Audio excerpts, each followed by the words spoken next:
I'd like you to meet Timmy Kuhn, his uncle, and Jessica Myler and her grandmother. People like these are why I'm really thankful to be researching dairy profitability. Almost 2 years ago now, I was working on a dairy farm when I heard a conversation that got me thinking. Our vet and the farmer I worked for were discussing the Margin Protection Program, a national policy for dairy farmers. Little does that farmer know, that conversation was the one that inspired me to start talking to my academic advisor about graduate school. Since then, I have made the Margin Protection Program the center of my research. Established by the 2014 Farm Bill, the federal legislation that encompasses all public farm support, the Margin Protection Program serves as an insurance policy against volatile markets. How does it work? Farmers report their milk production for the past 3 years, and at their highest level, they select a percentage between 25 and 90%. They then select a dollar amount between 4 and 8, which when the calculated margin falls below their selected margin, the farmer gets paid out the difference between the two. Now, how does it calculate this?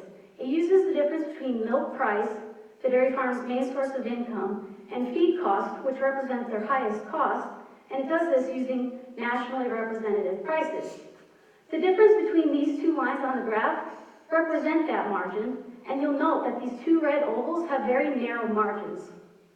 Now, you should not be surprised when I tell you that these 2 years, in both years, we lost 2,000 dairy farms because they couldn't pay their bills anymore.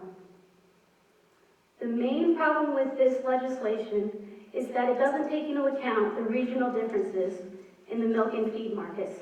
The United States is broken into regions where some experience high feed costs and low milk prices, and others experience low feed costs and high milk prices. Therefore, using one national set of prices does not capture a regionally representative margin.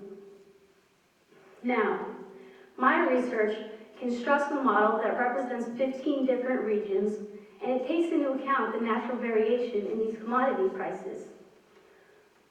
The reason that I did this is so that I can show a regional insurance policy will provide more margin protection, as well as keeping dairy farmers profitable in the long run.